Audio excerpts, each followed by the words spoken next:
Report.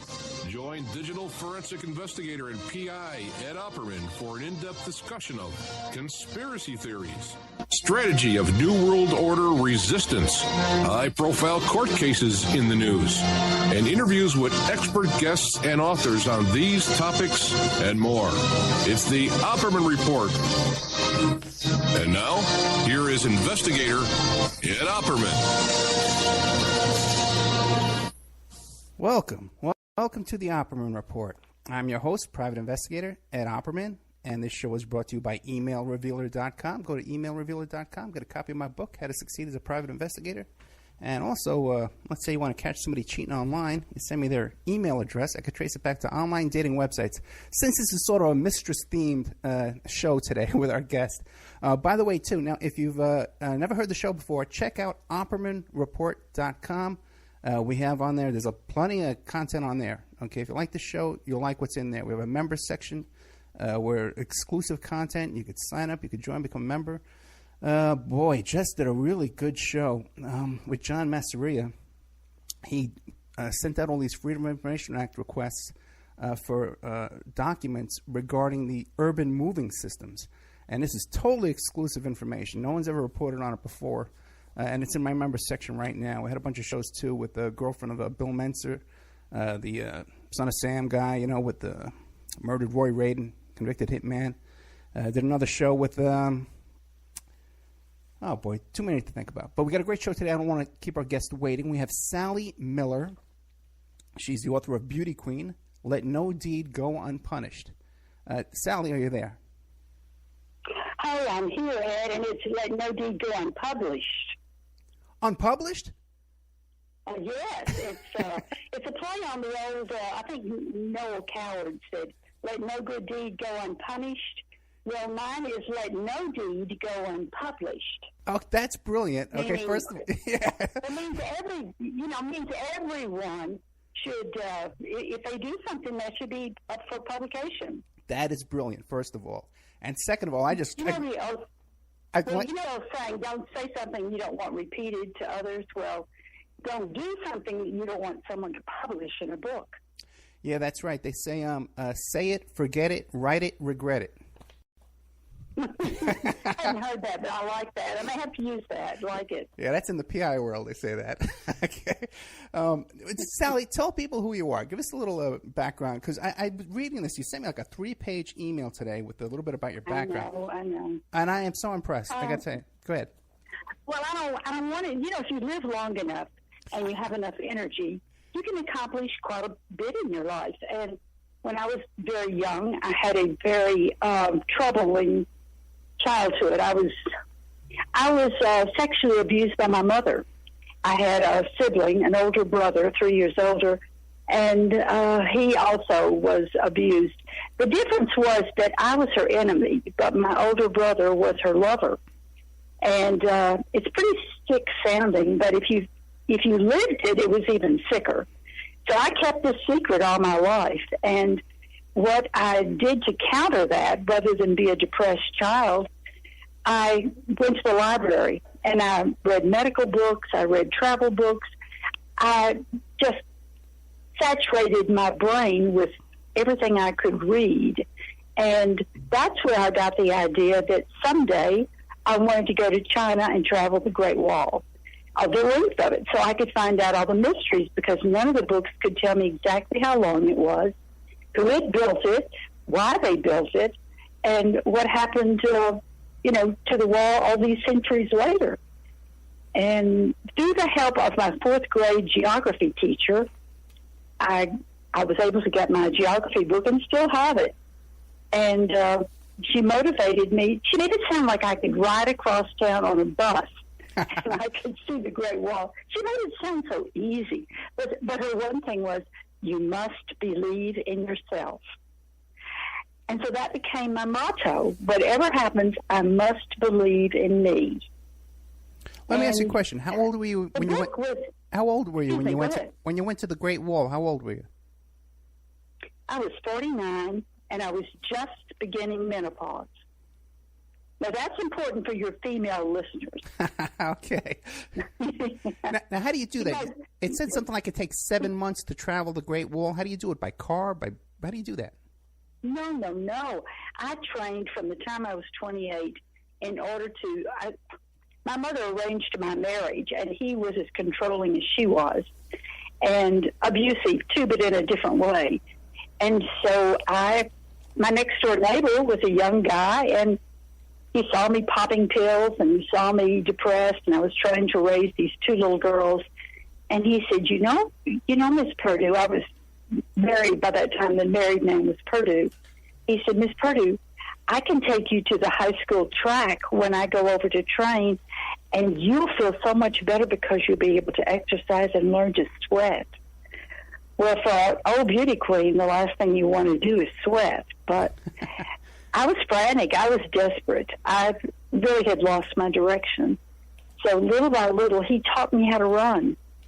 And it released me. It stopped the pills. It stopped the depression. And it gave me a new lease on life. It didn't improve my marriage, but it taught me how to live in a bad situation with a person who was basically a dead-end street. So as I was running one day, I said, my gosh, I want to go to China. I want to learn all the mysteries of the Great Wall. Why not run the Great Wall of China? That will be my focus. That will be my mission. So that's when I really launched the idea of running the Great Wall. But if you don't know much about the Great Wall, the picture books fool you. They make you think it's a smooth surface, kind of a super highway. But when you get there, it's most of it is crumbled. Most of it is impossible to be on top of. So I paralleled the wall as much as I could. I stayed, as much in the direction at points where there was no wall. I had to just trace between these towers, and those were usually about equivalent of a half a mile between each one of them. And I went from tower to tower. I was on top of the wall maybe 115 miles. I had a mileage meter. In fact, I had 2 of them. Well, then let me ask you this now. Wait. So you had like a backpack with a tent, and then you would sleep? What would you do? Oh, my goodness.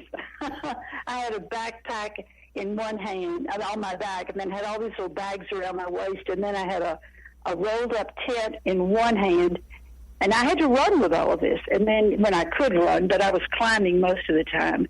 And in the other hand, I had a sleeping bag rolled up. And all the items were donated. This was what was so amazing. I would never have had the money to create this project and get the airline tickets and buy all the paraphernalia I needed to pay media people to be with me. As it turned out, the Chinese said they were going to have their sports ministry involved. They were going to help me carry my load. They were going to have way stations for me to find water and food. And they were going to plan all this prior to my visit. I was over there twice before I actually went for the wall itself. And they never asked for money. They wanted to film it. They wanted a documentary. And I was so excited. I was just like the 9-year-old girl who had launched this idea so many years ago. And then the night before I was supposed to start the run the next day, I was supposed to fly to the western part of the wall where the wall originated in Jiayuguan. I had a press conference. The ambassador the American ambassador to China was there. It was widely covered by their media and some of ours. And when I got back to my hotel room, there was a fax under my door, been slipped under my door. And it was from the sports ministry, and they said, Miss Perdue, we will need $87,000 before you start your run tomorrow. Talk about last minute. And I think it was part of the plan. It's like all the hype, and how could she pull out now? We need the money, and she's going to have to give it to us. But, of course, I didn't have $87,000. Write him a check, right? You could write him a check and take off, right? I'm out of town. At the end of the fax, they said, but, we'll give you time to go back to America to get the money if you don't have it with you. And then when you come back, we'll start the journey. Oh. What happened? And Did you come up with the money? Well, I picked up the telephone and I called their office, because in those days we didn't have cell phones.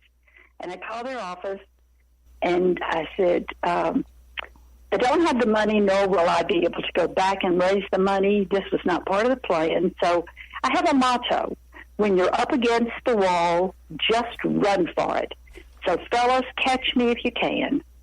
And I had to, of course, leave the big bags back in the room, and the hotel said we'd put them in storage. He didn't really think that the Chinese police would let me get on the plane, because they knew my plan. They knew exactly. I had the ticket and everything. And I got to the airport and got on the plane, and me and my little bags full of chocolate peanuts and energy bars, and I had 12 bottles of water in my backpack, and that's all the water I had. I was really going on faith, really. And as it turned out, in China, they have to boil their water. Oh, my God. Because they don't have fresh water. So the poorest of the poor out in the countryside boil their water, and they keep them in these Chinese thermos-looking utensils. So I spent most of my time in search of water. That's what delayed my trip, because I'd have to leave the wall or the area of the wall and go out. But there were always people. You know, they've got the most populated country in the world. So I was never too far from a farmer or a vendor or someone, even though it was in the wildest part of China, in the real wilderness. And I didn't know any Chinese except shui, which means water. And Bing shui is cold water, and of course they didn't have any of that. But I took what they had, and they were always gracious. I was safer on the Great Wall of China than I am on the streets of America. But you don't know it until you go over there. So all you learned how to say was water. Like, you didn't learn how to say beer or pizza. See, I would have thought ahead. I love it. When I go back, I'll make sure I know how to bring me with you. I'll do the translation. Beer and pizza we want, and chicken wings. Okay. Well, you know, you should take your show. We should do it. Take your show there and do it live from the wall. You know, that would be an adventure, you know? Yeah.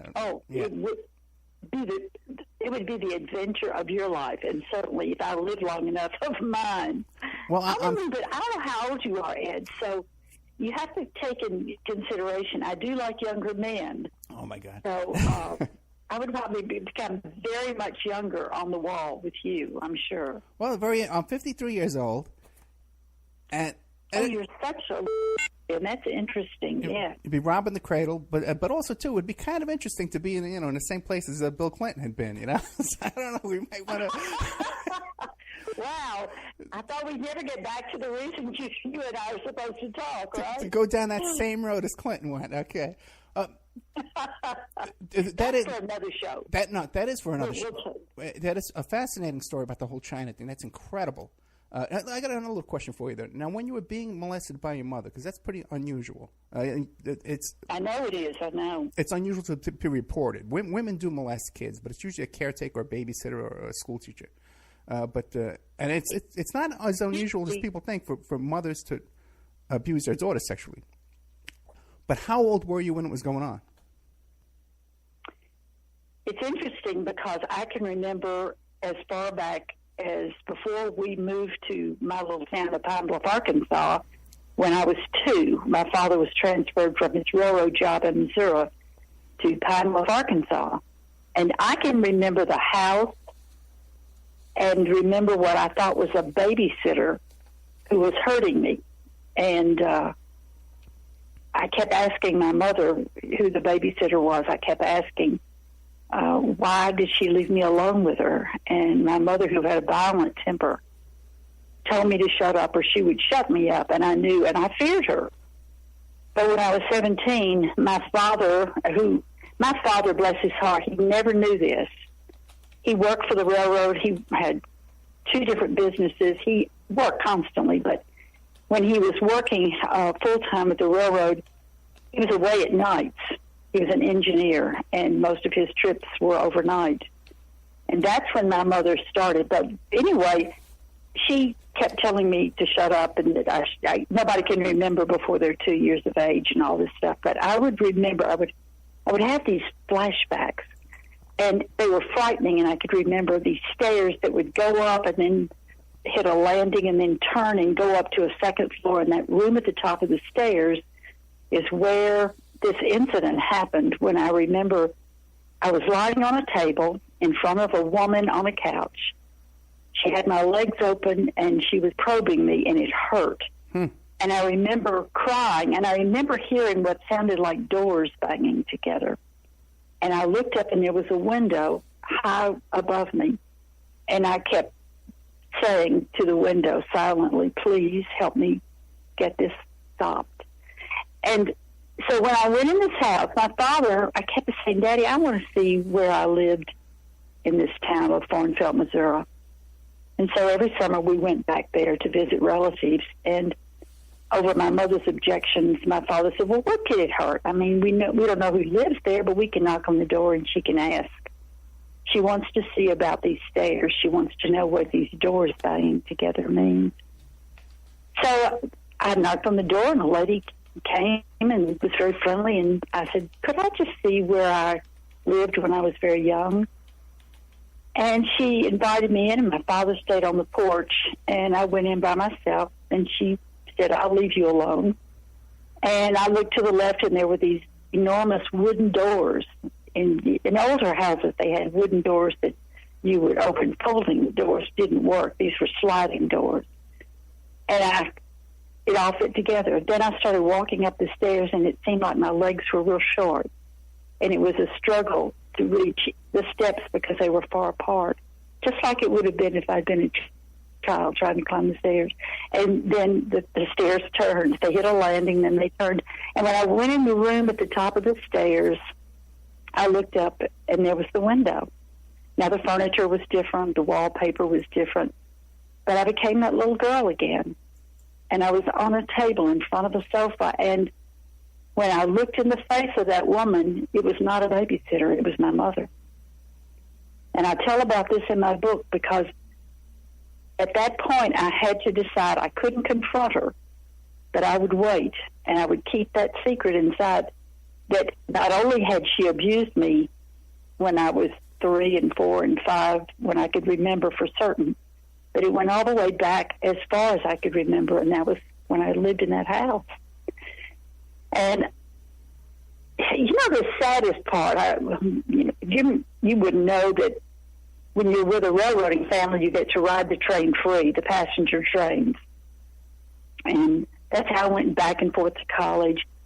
But my mother always slept when we went on the train for holidays. My father was always working. He wasn't along, but she would invite friends and their children, and yet she would always sleep with my brother. And I would end up with the mother of the other children. It was a very sick situation. But the only way you can live with a situation like that is you have to transport yourself to a better place. And so I played dress up and pretend, and I lived through these books. And can you imagine a child of age of 8 reading medical books, finding out how babies are born? And that's how I learned about the sex organs of animals, because I read about it. And that took me away from this. But I always kept journals, and I hid them from my mother. And I said, someday I'm going to write about her. Someday I'm going to let the truth be known. And that someday didn't come until I was in my 50s.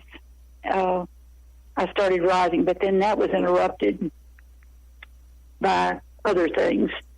So here I am in my 70s, and I am almost ready to get the book published.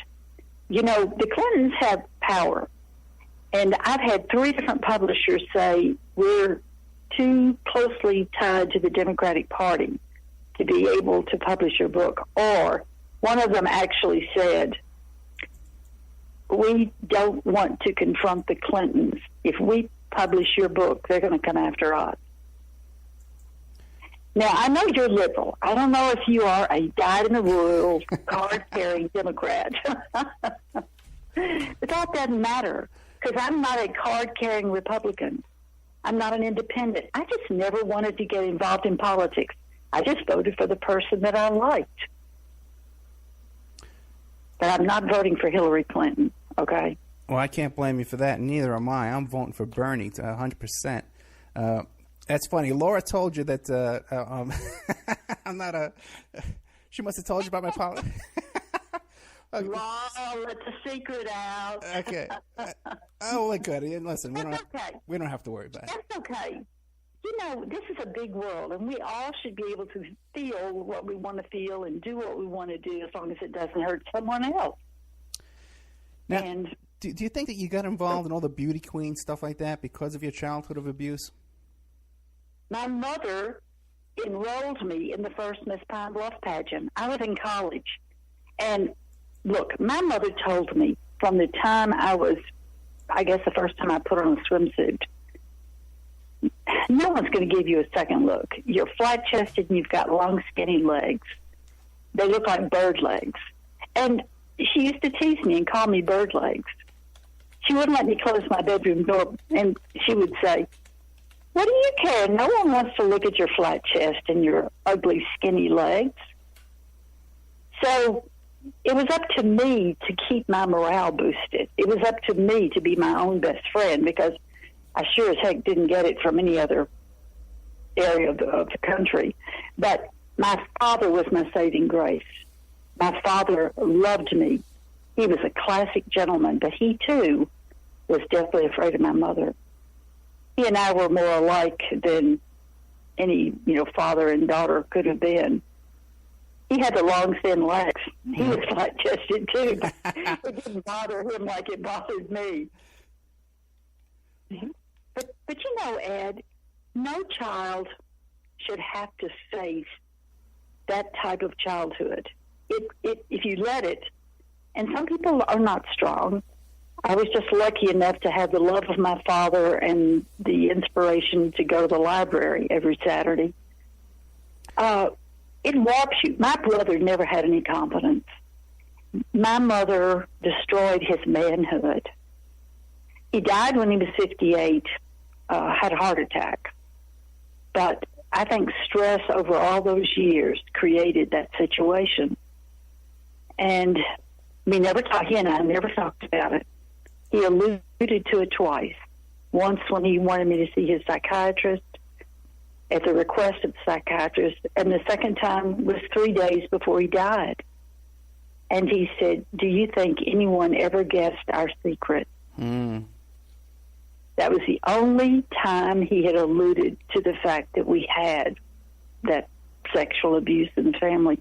And I said, "Oh, no, Jerry, our secret was safe. No one ever knew." Now, did he die before your mother died?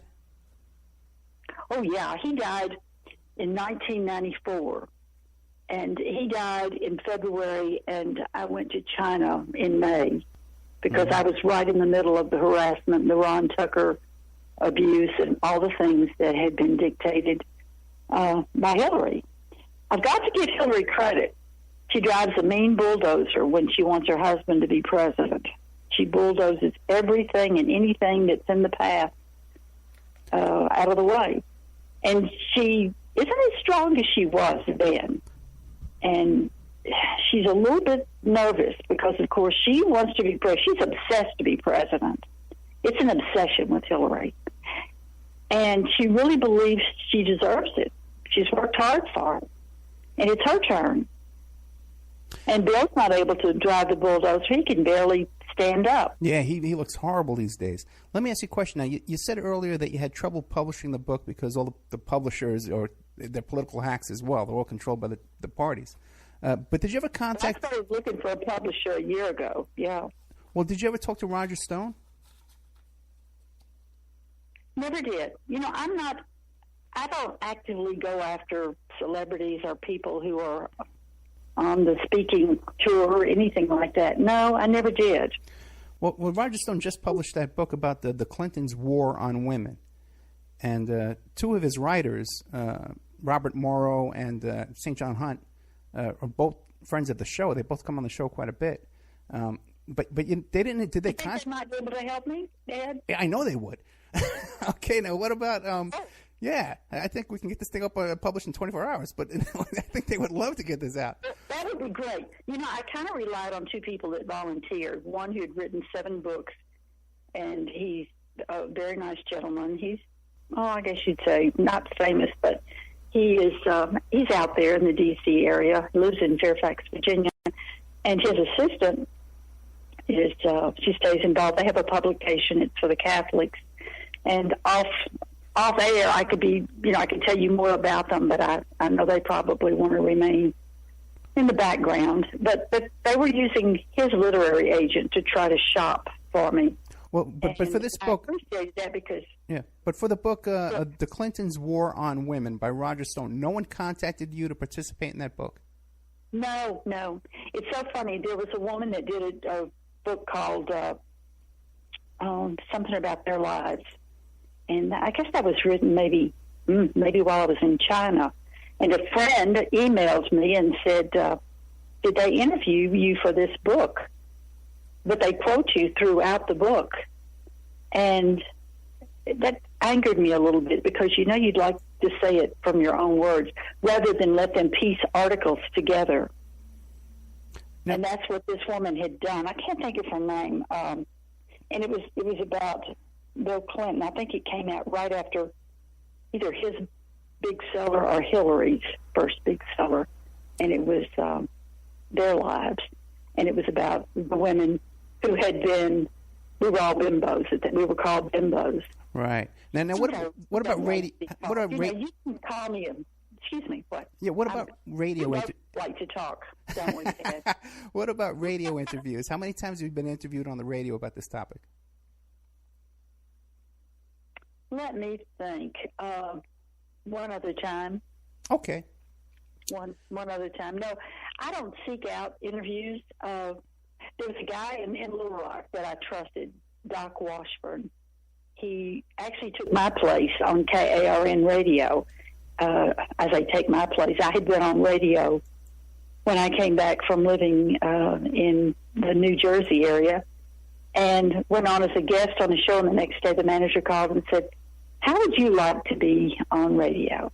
And I said, "Well, sounds good. I need some money." He said, "Well, it doesn't pay well, but I think you'll have a good time. You'll enjoy it."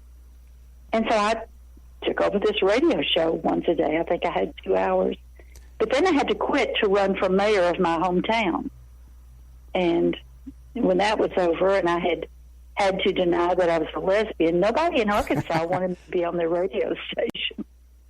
In those days, the word lesbian was unknown and certainly never spoken in social circles. Let me ask you this. Let me get an idea of the chronological order.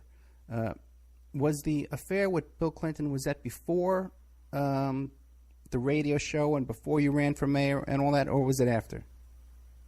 It was during the radio show, and when I told him that I had quit the radio show in order to run for mayor of my hometown because I had moved a steam locomotive out of the park with the help of the Southern Pacific Railroad, that's when he told me that I was stupid. That's when he insulted me and said, "You're stupid. You know nothing about politics. That race has already been won. The gal who's running on the Democratic ticket already has it sewed up. You're wasting your time." And that's when I showed him the door. Well, there's an arrogance to some people when they think they know more about a subject just because they've been involved in it. How did you come to meet Clinton? When I was going through my divorce in 1972, I hired an attorney who was also a state senator of the state of Arkansas. His name was Mutt Gibson. And he said, it's going to be difficult for me to try this case because your husband's from a prominent family and he's got 8 lawyers and there's only one of me. And I'm going to suggest they're going to drive you crazy. And I want to get you out of town for a while, and I'm going to hire you to be a Senate aide. And that'll take you out for at least 8 weeks. And he said, I think it'll improve your confidence. And who knows, maybe it will get you a job so that when you get divorced, you're going to have a job, and you meet some people that might help you in that pursuit. So I did have a friend whose daughter had an apartment for rent because she was going away as an exchange student. It worked out very well. So I rented her apartment. And I met Bill. He was single at the time. He was just venturing into politics. He was there to shake hands and grin and go to the parties and rub elbows with the lobbyists and all the politicians. He had an afro. He was cute. He wasn't handsome, but he had a sparkle. There was something about Bill, and you'll hear this over and over. He has a way of making you just feel warm and cozy, and he makes you feel like he's just the most excited person that could come into your life. Well, give me an idea. How old were you at the time, and how old was he? He was 7 years younger than me. At the time, I was 30. My divorce came through in 34. I was 33. So he was 26. Okay. And did he seem like a really ambitious guy? No, I don't think politicians ever seem ambitious. They're a little bit like gangsters. They're right. They kind of like to, rub elbows with other gangsters so they can get the lay of the land, and they begin to, talk the talk and walk the walk. And that's the way Bill was. Bill was like a chameleon. He can just take on all of the attributes of politicians. He learned quickly.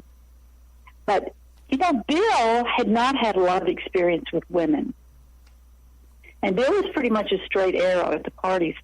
We danced together some. We talked about music. It was all very mundane, nothing exciting. But then that was in 73, and when I got my divorce in 73. And then it was 10 years later when I decided that since I'd accomplished the feat of getting the steam engine out of the park with all the railroad officials, that why not have a Rail Historical Society for the state of Arkansas and get the steam engine activated, and people from all the world would come to ride behind the historic train, the historic steam engine. So I realized he was governor in the 10 years I hadn't seen him. So I went to the office in the Capitol, and I knew his secretary on site because she had also worked with other governors, and I just said, Miss Moore, I'd like to see Bill Clinton. She said, well, he's on the golf course right now, honey, but he'll check back in, and I'll just give him your number. Where are you going to be? I gave her my phone number because I had a condo in Little Rock by this time, and she said, I'll make sure he calls you, hon. And 2 or 3 hours later, I got a call from Bill. And he said, I'm going to stay at the club and have dinner with these guys, and let me just drop by your place. And where are you living? And I told him, and he said, well, that's right next to Reservoir Park. I can just get my driver to drop me off there if you tell me which place is yours. And he said, well, leave the gate open and the light on, and that's what I did. And that's when we started. Well, did you think when he was coming over that anything was romantic was going to happen? I was a big girl by then. Yes.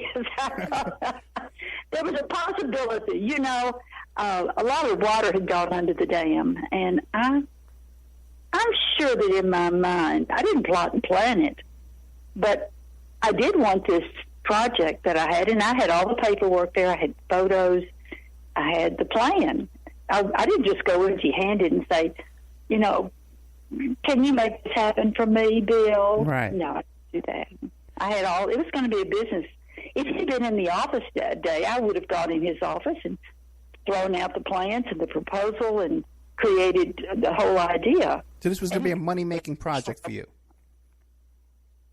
I was going to be the director. See, I was creating my own job. Gotcha. I understand. And because I knew how to contact the officials of the railroad, I knew how we could get all these buildings, these old depots that were sitting idle, the cabooses, the trains, all those. I knew how we could pull it all together because I'd learned by doing. And development had been part of my background. Fundraising had been part of my background. And communicating was also a big part of my background. So I was confident I could do this. Okay, so now at that point, he was about 36 and you were 43? No. Let's see. Yeah, you're right. Yeah, 10 years, you said. Okay, good. So now he was married. Time passes so fast. Oh, frightening. I know. But he was married at that point, right? He was married to Hillary, and I think Chelsea was about 3. Okay. Yes. Hey, what about a lot of people think that maybe... He was married. Yes, I did. A lot of people think that maybe Hillary isn't Bill's kid, that it could be Hubble Martin's, Webster Hubble's kid. Webb Hubble. Yeah, Webb Hubble. What do you think? You know, a lot of people have asked me. They thought that different people have tried different approaches. Do I have an opinion about that? I think there is a chance that it could be, but if she, it was an accident because I don't think anyone in the Rose Law Firm really found her attractive enough to have an office encounter. But the child looks just like him. Right. I'll say that. Now, did you ever meet? Have you ever met Webb Hubble? Oh, yes. In fact, he called and threatened me when I was having my radio show because I was talking about I had lost money with E.F. Hutton. And I never played the stock market. It was just something we didn't do at my house, so I would never have been in the habit of it. But when I came back from New Jersey, I had $40,000 that I really wanted to see if I could make it grow for me. And another Miss Arkansas's husband was in bonds and securities, and he encouraged me to invest at E.F. Hutton with a fellow named Ken Prince. So I went there, never done anything like this. And the guy said, oh, you know, your money's going to grow, and I'm going to keep you. I'm going to send you these weekly updates. And you could have told me that he was buying China and would be cutting off a piece of it and sending it to me in the mail. And I probably would have said, well, if that's the way to make money, let's do it. For about 6 months, I kept getting these little updates from him. You know, they weren't handwritten love notes. They were just these little statements that said he had purchased so much of this and then he'd sold it the next day. Right. And what he was doing was churning my account. Well, I didn't know anything about stocks. I didn't know anything about that. But I had an old boyfriend that was also in investments. And I had lunch with him one day, and I showed him all these little, I guess you'd say, printouts that I received every week. And he said, oh, my God, Sally, he's churning your account. He's making a percentage off of every time he churns your account. You're losing money, but he's making money. And all of a sudden, my money at $40,000 had gotten down to $19,000. So I said, what do I do? He says, you get an attorney, and the attorney will contact the, what is it? SEC. Security Exchange Commission. Security and Exchange Commission. And, you know, I only recouped $26,000 out of that $40,000. And Ken Prince was slapped on the hands, and his license were removed for 6 months. 6 months. And I, for the rest of my life, had lost, you know, the difference between $26,000 and $40,000. And so I was on the radio. I'd done some research, and they call them bond daddies because that's their practice. And they're crooks. They are crooks with a license to steal. So I was on the radio, and I was saying, you know, the term came from Memphis years ago, and there was a group of them, and I was doing this. Well, I was about to go to a commercial, and my director came in, and he said, put on 2 commercials. We got to talk. I stepped out in the hall, and he said, Webb Hubble from the Rose Law Firm just called. He said, if you mention E.F. Hutton one time, if you refer to your own personal experience, not only will he sue me, he will sue you, and we're going to be in major trouble. Well, I had no intention. I'm not that dumb that I would mention myself and talk about my own personal experience on over the radio. But anyway, the next day, Webb Hubbell came to the station to warn me personally that he would sue me. He said, "I'll take everything you've got, sister." This is a big guy. He played football, big, ugly guy. And when I later repeated this to Bill said, "Oh, he's just a big, fat," and he said some, expletives.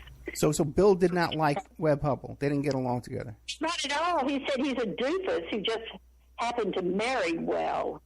Okay. And now, he said they tolerate him at the Rose Law Firm. Now, when you were dealing with Bill around that time when he was 36 and you were 43, now there's a lot of people that make allegations about the Mena airport and all the drug smuggling going on there in Arkansas. Was there any indications that Bill... What's that? I didn't know anything about that.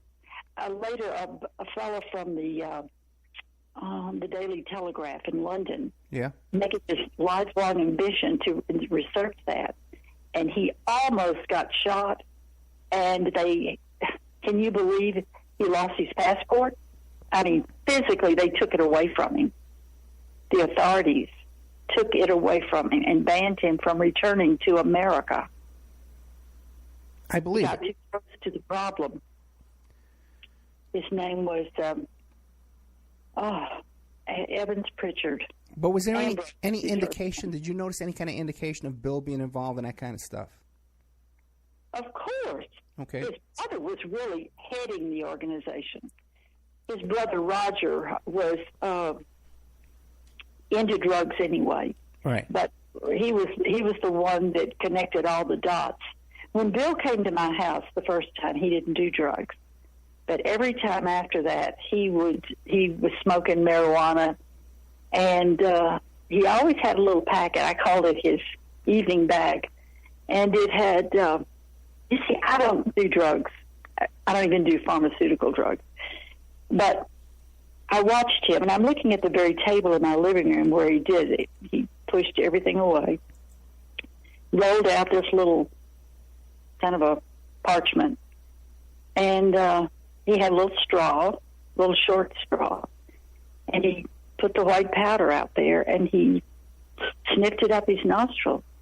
And just a big smile on his face, like he was doing something big time, like nobody else could do. Of course, he invited me.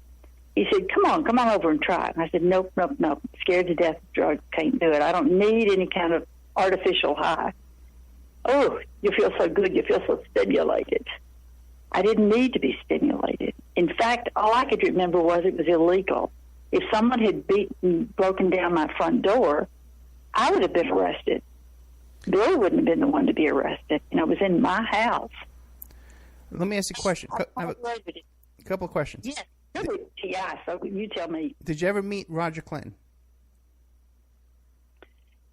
Twice. Okay, and both times he was completely high.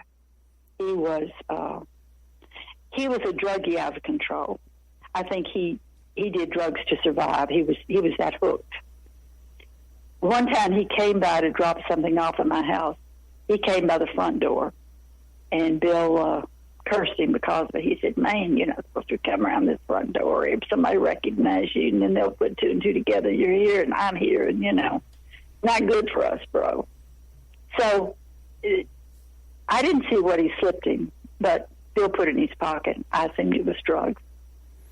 Now, what about a lot of the other women that Bill's been involved in? They talk about the state troopers, like running interference for him. Did he have state troopers with him when he was visiting you?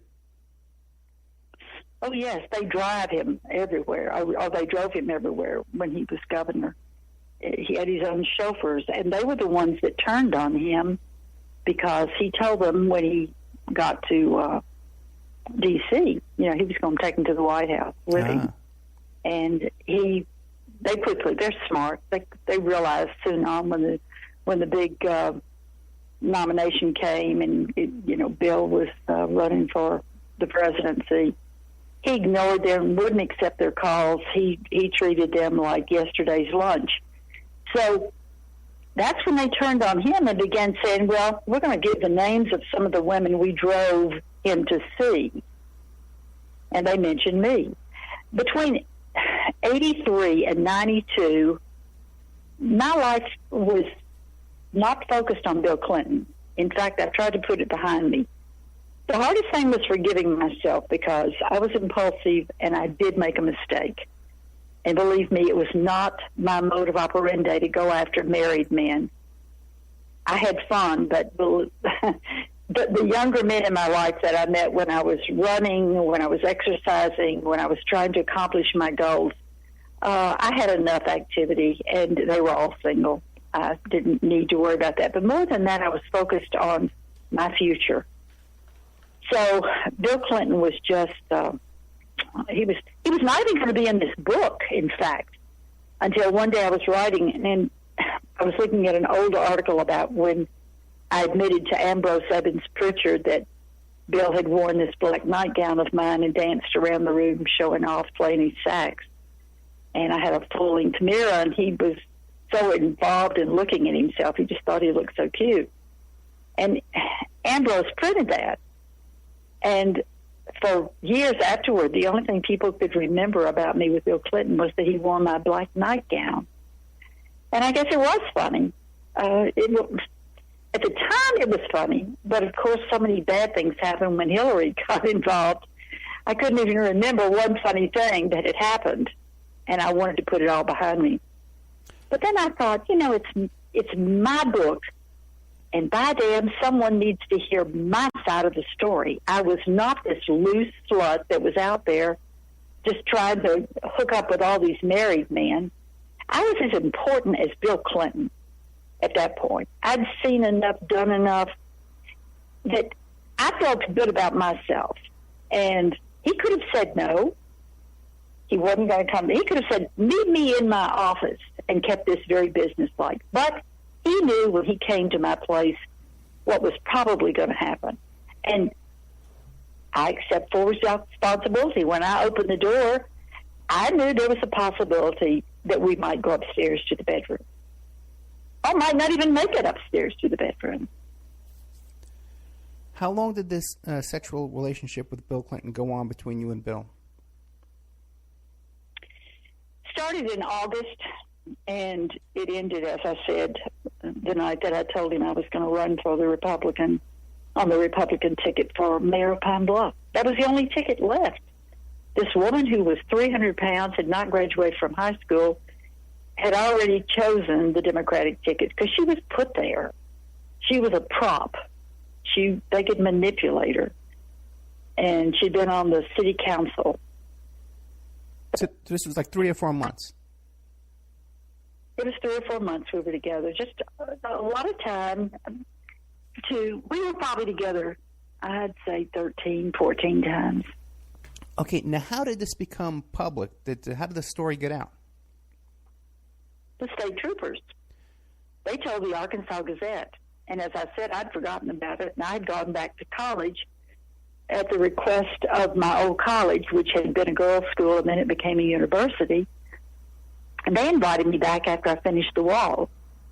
And they said, we'd love for you to come and help us in admissions, and we'll give you this degree. Everything's free. Where you live, your food, we'll give you a stipend. And I needed that because I couldn't go home to my mother. So, long story short, I was at college. I'd been there, I guess I'd been there 5 weeks when the phone rang, and it was this reporter from the Arkansas Gazette, and he said, Ms. Purdue, thought we'd notify you. We're writing a story on you tomorrow. Well, I assumed it was about the Great Wall. And he said, do you have any comments? And I said, well, you give me an idea of how you're writing the story, and I'll comment. And he started off with, well, State Trooper Patterson said today that Sally Miller Purdue lived at Andover Square, and she used to have sex with Bill Clinton 2 or 3 nights a week.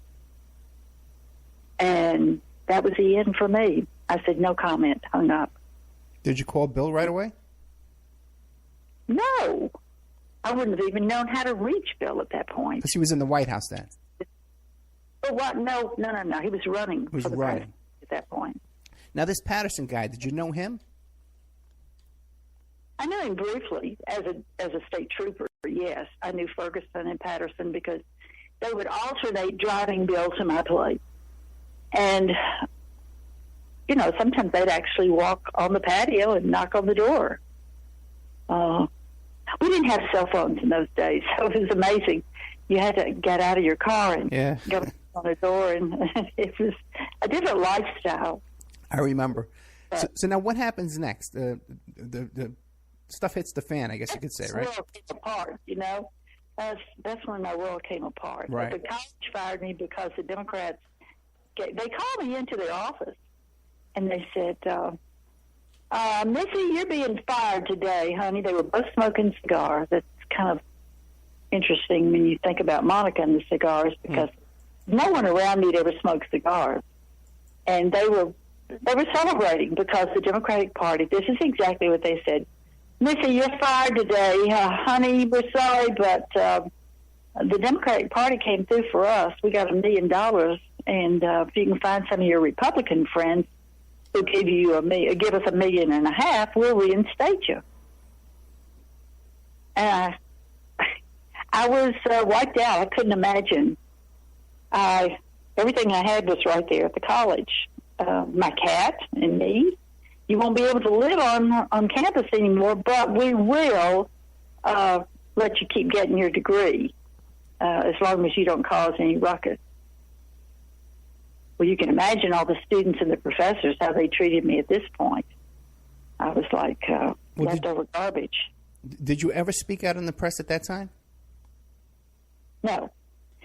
And I was pressured. I had my daughter's friend. I had lived in Atlanta at one time and made friends with the WSB crew. And there was a guy there that my daughter had dated briefly, and I'd rather not say his name, but I called him and I said, look, if I can get the money together and fly to Atlanta, could you just have a video camera there and let me tell you what I can about Bill Clinton? It was nothing. And I said, it was no big deal. And he said, of course I could. I said, I just don't want it to go on air. You just take a video of it, and then let me get back to St. Charles and figure out how I'm going to make enough money to live, and just air it. And he said, well, I'll talk to my boss, and I'm sure we can just get your plane fare over here. I said, nope, I don't want to be obligated. I don't want it to appear that you've bought me. So he said, well, however you want to do it, let's make a date and a time. So I flew to Atlanta. We sat down on the patio of WSB with a cameraman, and he just would ask me a few questions, like how long did it last, and did you know he was married, and this and that and the other. And I said, and believe me, I have no interest in trying to sabotage his campaign. I have no interest in trying to make money. I have no interest in trying to put my face in front of a camera, and I don't want to pose for Playboy. And he said, okay. And after it was over with, I was there. I was there a day. I flew back to St. Charles the next morning, and I waited because he said, I'll call you when we're going to air it. And we'll only, I think it was a 15-minute clip. He didn't call. So a week later, I called him. And I said, what is the status? And he said, I really hate to tell you this. He said, I'm not the boss. The Clintons found out about it, and Bill Clinton agreed to have a free town hall meeting here. The studios of WSB would not be negotiated with the other television stations. It would, and in exchange, he wanted the video. The original had to make sure there were no copies. And my boss said, great, be wonderful for us, good publicity. So the next time I got a phone call was from the Sally Jesse Raphael show. And they wanted to know if they could fly me to New York and find out my side of the story. And I was angry. And I said, by damn, yes, I'm going to get this out one way or the other. And once again, they said, okay, we'll send you a ticket. And I said, no, I'm going to figure out a way to get up there without your money. And long story short, I borrowed the money, flew up there, and I didn't know that they were setting me up there was a gal that called me in the meantime and said she was a writer, and she would like to be in the audience, and she would like to take notes, and then maybe she could work with me on a segment of her book that she was going to put out. And it was about the underhanded tactics of politicians. Well, what I didn't know is she took this. Yeah. Are you still there? Yeah, I think we're coming up to a break. Okay. Yeah, we're here with Sally Miller, the author of the soon-to-be published book, Beauty Queen, Let No Deed Go Unpublished. Sally, when can we expect the book to be published? I want the book out by the first week in May. Okay. And if there's no publisher to pick it up, I'm going to figure out a way to borrow the money and publish it myself. Okay, we're going to talk after the show about that, okay? We'll be right back after these messages with more of Sally Miller, Beauty Queen, with great Wall of China walker, I guess, a runner you could call her, ex-girlfriend of Bill Clinton, and we're going to get into the whole story about how she was terrorized and threatened by the Clintons to keep her mouth shut, but she's speaking out on the Opperman Report. We'll be right back after these messages.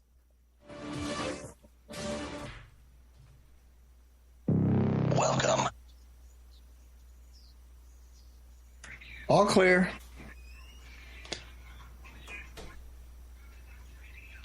Are you there?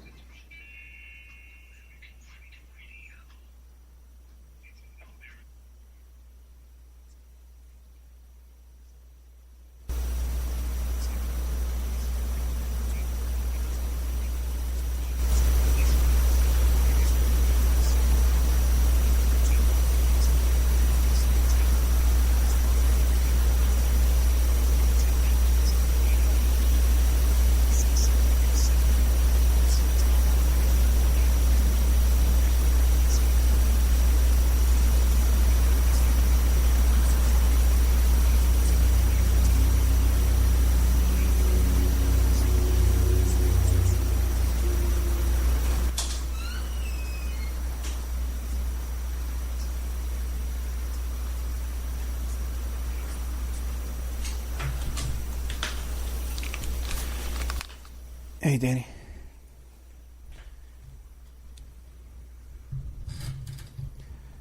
Oh, boy. Okay, well, we're waiting for our guest to come back. Let's see if... Okay. Now we should sing a little song here while we wait. If Danny can hear me, you can play your ads, Danny, so my audience can hear it too. Yeah, he's not there. Okay, you want me to turn you up now? Yeah. Turn up your stuff. Your commercials and stuff. So people. All right. Yeah. Gun. There you go. You got a gun, you don't have to work out. I ain't working out. I ain't jogging. You don't need no gun control. You know what you need? We need some bullet control. We need to control the bullets. That's right. I think all bullets cost $5,000. You know why? Because if a bullet costs $5,000, there'll be no more innocent bystanders. Every time somebody gets shot, you be like, damn, he must have did something. So they put $50,000 worth of bullets in his hand. And people will think before they kill somebody if a bullet costs $5,000. Man, I would blow your head off if I could afford it. I'm going to give me another job. I'm going to start saving some money. And you a dead man. You're listening to AmericanFreedomRadio.com, the network who perseveres in delivering intelligent debate, constructive dialogue with true independence. The freedom to broadcast the truth is not free at all. So what is American Freedom Radio worth to you? The empowering information with fun, honest and pure integrity behind it provides an example to follow, friendships to flourish, with the moral altruism that pulls no punches. The hosts sacrifice and show remarkable discipline in their duty to deliver quality radio and service to the community with strength, wisdom, and loyalty. The founders of AFR wish to thank you personally for sharing your views and insights to make the best radio and alternative media. Now it's time for you to give something back and play a vital role in the future of America. Be as generous with us as we've been with you. Click on the donate banner at AmericanFreedomRadio.com or volunteer by emailing AmericanFreedomRadio.com. Vaccine, psychotropic drugs, and artillery batteries not included. No rules, no rules, no taboo topics, no fear of doom, We are American Freedom Radio,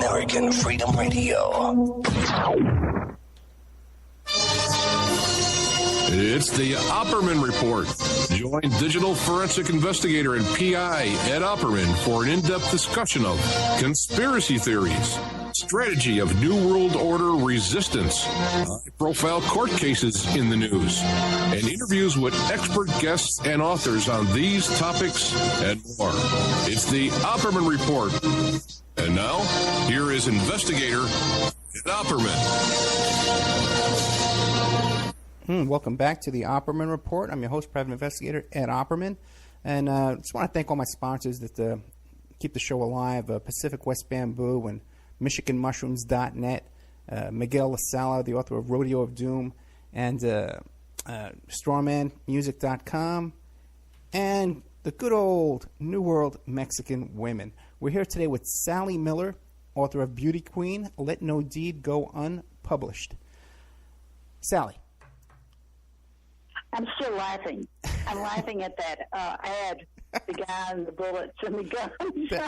That's Chris Rock. Yeah, I met Chris Rock. One time at the Comedy Cellar, I think it was, in New York City. And he, as a matter of fact, I think he had a lot in common with Bill Clinton that night, if you know what I'm saying. Okay. No other comment. You don't need any other comment. I was in pretty bad shape myself. I'm curious. Do you have your gun with you, Ed? No. I try and keep a low profile. Now, let me ask you a question.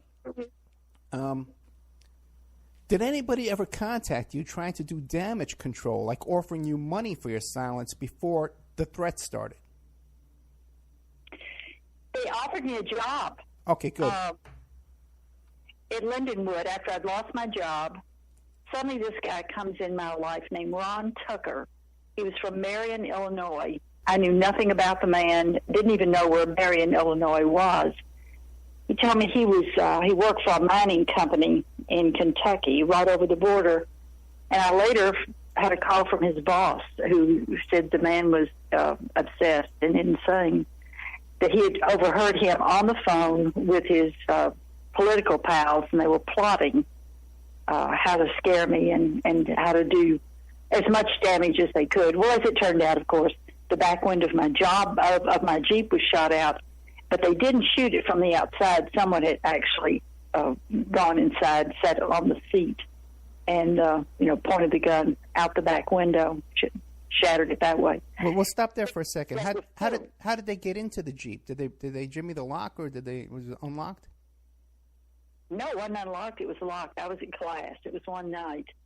And I had to park in the far parking lot, which kind of was at the bottom of a hill, not very much lighting. And I wasn't comfortable doing that, but it was the only place I could park to get to class, so I did it. And I made sure the car was locked.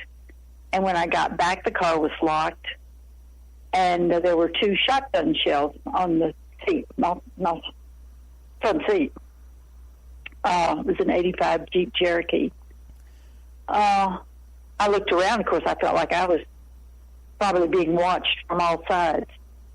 I tried to remain calm, and I just drove to the St. Charles police and had them check out the car. And they said, well, apparently someone else has a key.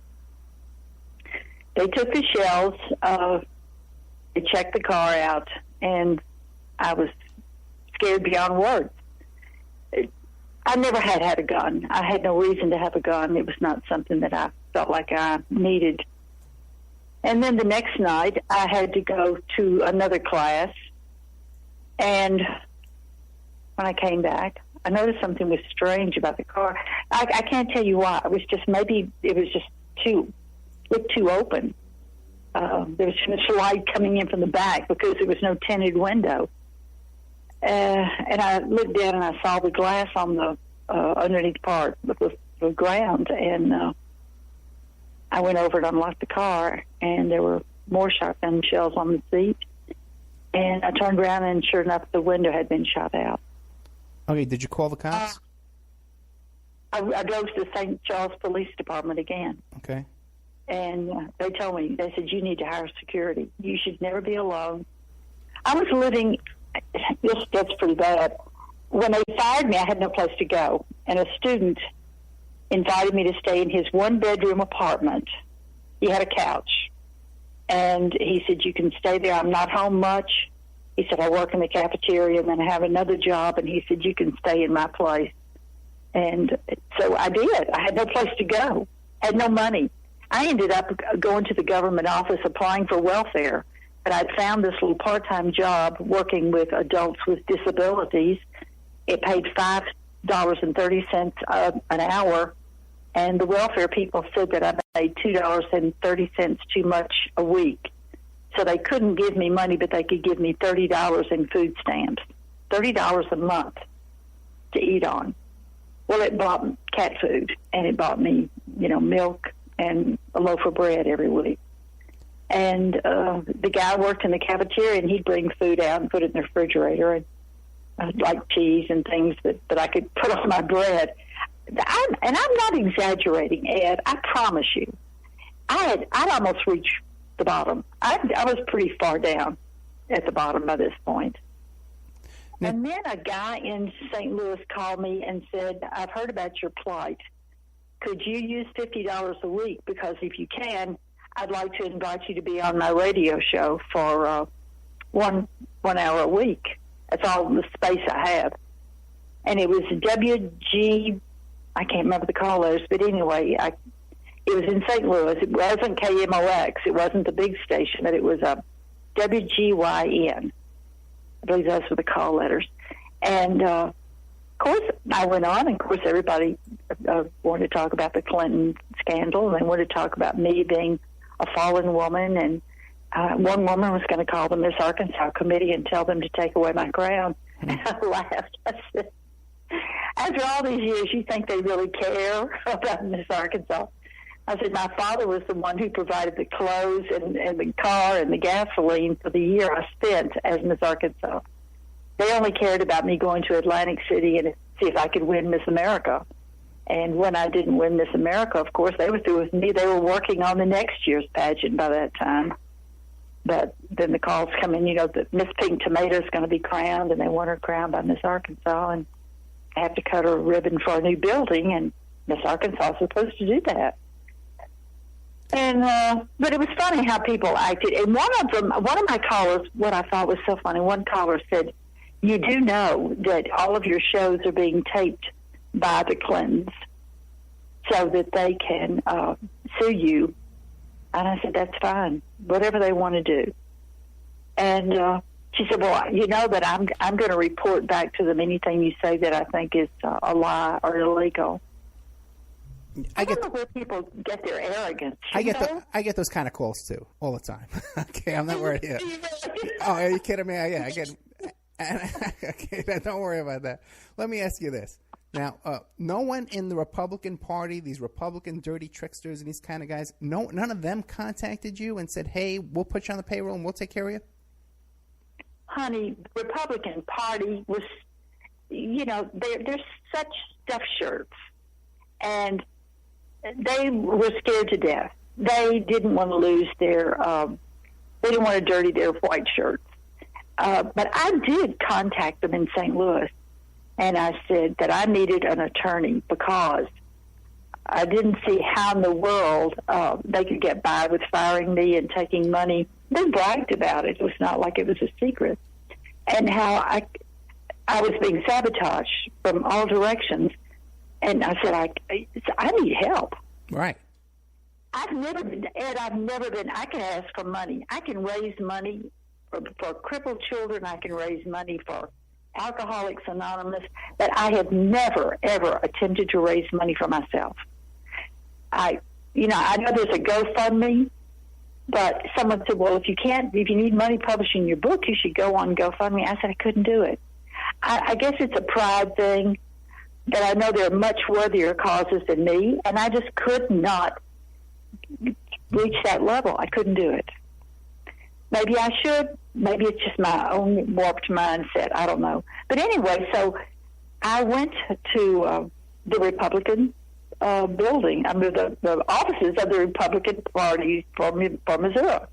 And they told me that a fellow named Paul Ground was an attorney that could help me, but he could not. It would be on a limited basis because his partners in the law firm were Democrats, and they didn't want to get involved. They would let Paul, as a Republican, help me on a very limited basis. So I sought out Paul Ground. He called the college trying to get me reinstated, and they were blatant, and they admitted to him, if you Republicans can give us another $500,000, another $1.5 million to match what the Dems did, we'll reinstate her. We'll let her come back and live on campus. Okay, Sally, let me ask you this.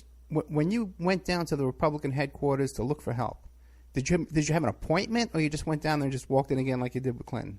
I just walked in. Okay. I just walked in. And when they when they were going to put you in touch with this lawyer, did he help you? If nothing more than he kind of ran interference. I guess that's what I want to say. He was not able to get me. He couldn't go to the Republican Party and say, let's gather $1.5 million to get this woman back in there. He should have. The Republicans should have been willing to do that, but they're scaredy cats. They were weak. But they wouldn't hire you a press agent and then say, okay, we're going to publish a book for you. You hire your press agent and put you out there on a tour and you make money. We'll put you in hotel rooms. Nothing like that. No, but this is before the book. This is long before the book. But at the time, they didn't say, okay, we'll hire a ghostwriter for you to put this story out? No. No one ever brought up that subject. No one thought of it. You know, Ed, no one ever. I had to be the mind and the developer behind all this. The only thing Paul Ground did was try to get me reinstated in the college, which I didn't want to go back there. They were crooks. Right. The president of the college had been written up in the Wall Street Journal as being a crook. But the board of the college didn't care because he attracted students. And he developed, it was a very prestigious girls' school, Lindenwood College for Women.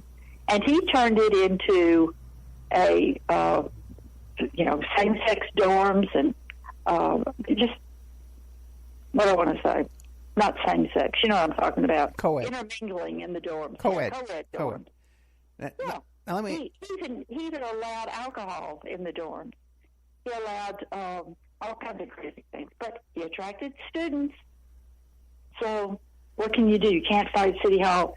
But at just the right time, when I had the Jeep shot out, I lost my job, I was getting ridiculed, Geraldo calls me. Let me tell you, you really reached the bottom of the barrel when Geraldo himself picks up the phone and says, well, you really blew my staff off, and you told them you weren't going to come on my show, so I'm going to talk to you face to face. Are you coming on my show or not? No, I'm not. Well, he said, you must be a liar then. You probably lied about this Bill Clinton thing, and now then you're too ashamed to be seen in public. He's made a permanent enemy.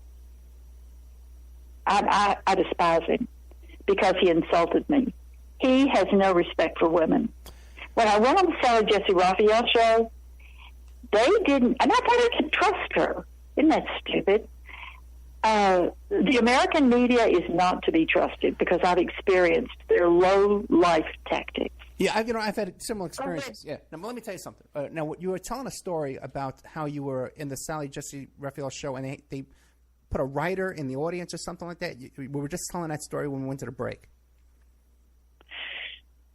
I was on the Sally Jesse Raphael show, and they filled the audience full of the I didn't know that it was the New York was the location for the Democratic National Convention. I was racing for my life. I was trying to find enough food to keep my cat and me, satisfied for one day, enough money to get gasoline in my Jeep to go look for a job, enough money to get me to this little part-time job I had where I had to change men's adult diapers, that kind of stuff. And here I went on the stage in New York, and the audience was completely packed. Every seat was a Democratic Party member. They were there. They were there to make me look and feel stupid. And I looked nice.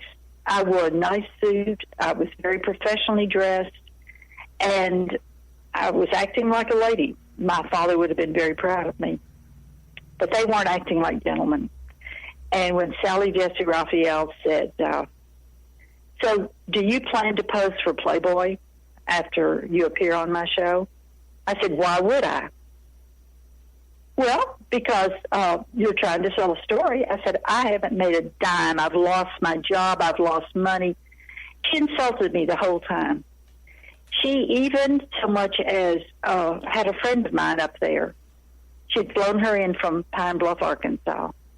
I didn't know she was going to be on the show. And she was a lifetime friend. We started in grade school together. And she said, well, do you believe Sally? She said, well, I believe her, but I never did see her with Bill. And she said, well, who are you going to vote for? I'm going to vote for Bill. Oh, really? And anything to make me stupid, anything. So I lost a friendship over that. But then she had Rita Jenrette, who had been a Playboy centerfold. I didn't know Rita Jenrette, but she said to me, sounds to me like you just wish that you could be where I was, and that's in the fold of Penthouse or Playboy. And I said, no, I'm not interested in that. I had just completed the run of the Great Wall of China. And she said, oh, that's a joke. That's a lie, too, isn't it? And then they went in the audience, and they had people come up to the mic, and this one guy stood up, and he said, hey, Sally, I remember you at the University of Arkansas, but that was when you had brown hair. Of course, I was a blonde at this point. And I thought back later, and I thought what I should have said is, I'm sorry I don't recognize you, but I remember now you had hair at that time. This guy was bald. But I'm not a cutter. I don't believe in that. I just tried to maintain, the lady life. But a year later, while I was in China, I got an email from a friend who said, Sally Jesse Raphael apologized to you on the air today. She said, Sally, if you're out there, within the sound of my voice, I want to tell you that I apologize for doubting you on the Bill Clinton story. I found out since then that you told the truth. What kinds of threats and intimidation was there? It's hard to find. What other kind of threats and intimidation? Yeah. Well, I told you about the Ron Tucker guy that came and offered me the $60,000 a year job in the government, but I wouldn't have to go to work. But if I didn't take the job offer, that they knew where I ran every day, and who knows, someone might just break my pretty little legs.